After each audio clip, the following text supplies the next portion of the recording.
अस्सलाम वालेकुम स्टूडेंट्स, मैं हूं आपका सर इरफान हैदर ख्याल और आप देख रहे हैं मेरा यूट्यूब चैनल। स्टूडेंट्स, हम डायरेक्ट एंड इनडायरेक्ट सीख रहे हैं और आज का हमारा लेक्चर है इंटेरोगेटिव सेंटेंसेस पे। तो आइए स्टूडेंट्स, आज का लेक्चर स्टार्ट करते हैं। स्टूडेंट्स, जब हम इंटेरोगेटिव करते हैं तो सबसे पहले क्वेश्चन मार्क है सेंटेंस के एंड पे, जो सेट टू होगा इसको हम आस्क्ड में चेंज कर देंगे। ही की जगह पे ही आ गया और सेट टू किस में चला गया, आस्क्ड में। हिम वैसे का वैसे। अब यहाँ पे स्टूडेंट्स देखना है, अगर इनवर्टेड कोमास में ये जो इंटेरोगेटिव है इसके दो हिस्से होते हैं। अगर तो ये क्वेश्चन वर्ड से शुरू होगा तो इन्वर्टेड कोमास को ख़त्म करने के बाद हम कुछ भी ऐड नहीं करेंगे, डायरेक्ट वही क्वेश्चन वर्ड मेंशन कर देंगे, ठीक है। और अगर हेल्पिंग वर्ब से इंटेरोगेटिव सेंटेंस स्टार्ट होगा तो फिर इन्वर्टेड कोमा को ख़त्म करके हम इफ़ का यूज़ करेंगे, ठीक है। तो स्टूडेंट्स देखें, व्हाट आर यू डूइंग। अब व्हाट जो है ये हमारे पास क्वेश्चन वर्ड है, तो लिहाजा जब हम इन्वर्टेड कोमास को रिमूव करेंगे तो कुछ भी ऐड नहीं करेंगे। व्हाट वैसे का वैसे आ गया। आगे क्या है जी, हेल्पिंग वर्ब। याद रखें स्टूडेंट्स, इंटेरोगेटिव सेंटेंस में डायरेक्ट को इनडायरेक्ट बनाते हुए हम हेल्पिंग वर्ब को फिलहाल छोड़ देते हैं। आगे है सब्जेक्ट यू। यू कौन सा पर्सन है, सेकंड पर्सन है।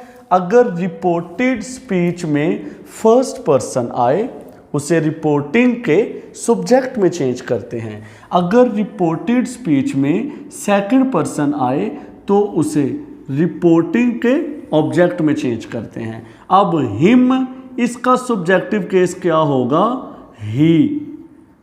क्वेश्चन वर्ड वैसे का वैसे, हेल्पिंग वर्ब को फिलहाल छोड़ दिया और उसके बाद सब्जेक्ट। सब्जेक्ट के बाद हम फिर स्टूडेंट्स हेल्पिंग वर्ब यूज़ करेंगे। हमने सीखा था अगर पीछे सेड आ जाए तो इज एम आर किस में चेंज हो जाएगा, वाज और वर में। तो ही के साथ क्या आ जाएगा, वाज डूइंग वैसे का वैसे। लास्ट पे फुल स्टॉप आ जाएगा, ठीक है जी। नेक्स्ट देखते हैं। He said to me, have you written my name? Last पे क्वेश्चन मार्क है तो said to किस में चेंज हो जाएगा, asked में चेंज हो जाएगा। me वैसे का वैसे। अब इन्वर्टेड कोमास वाला हिस्सा क्वेश्चन वर्ड से शुरू हो रहा है कि हेल्पिंग वर्ब से।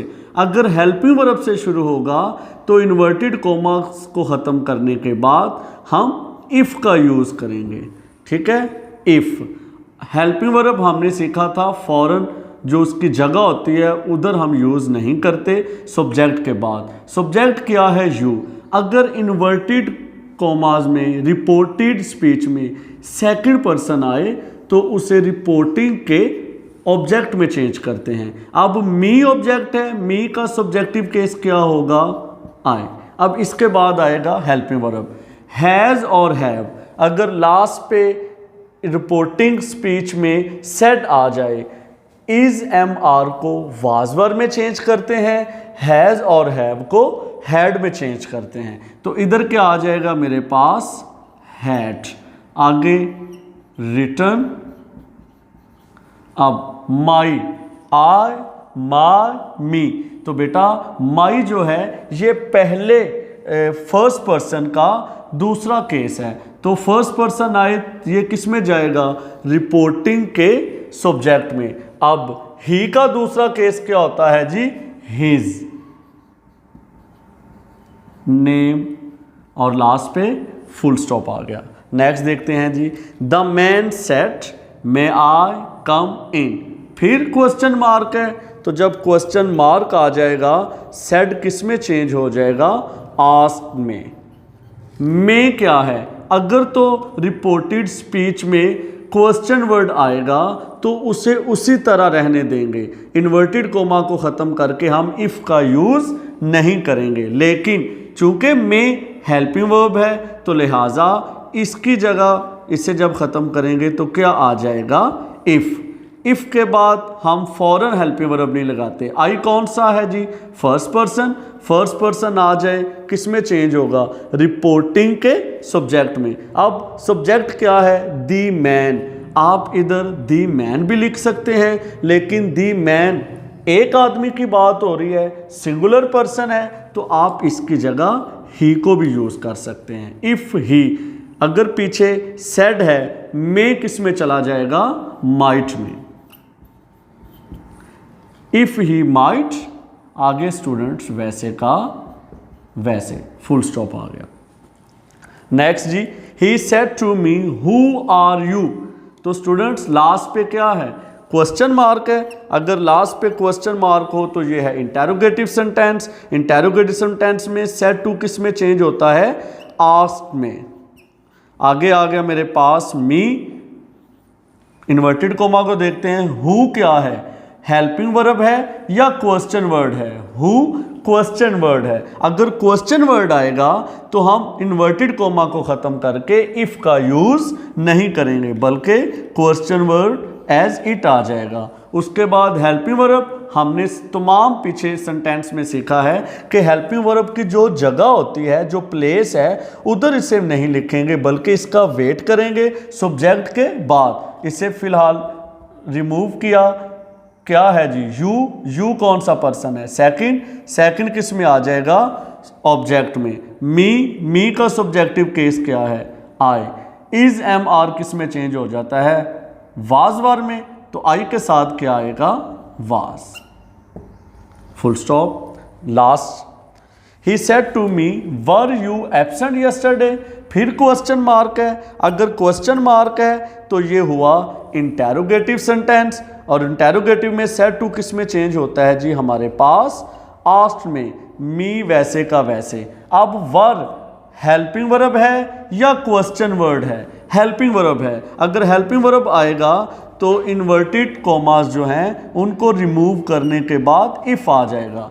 हेल्पिंग वर्ब को फिलहाल ज़हन से निकालें। यू कौन सा पर्सन है, सेकंड पर्सन है, सेकंड पर्सन आता है रिपोर्टिंग के ऑब्जेक्ट में। मी का सब्जेक्टिव केस क्या हुआ, आई।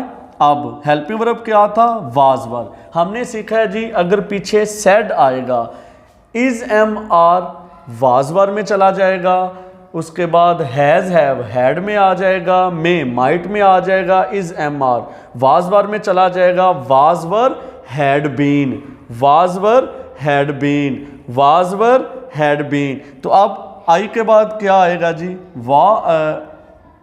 Had been. आगे क्या आ गया स्टूडेंट्स, एब्सेंट।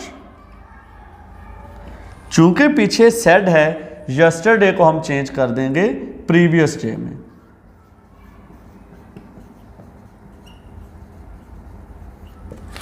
ओके हो गया स्टूडेंट्स।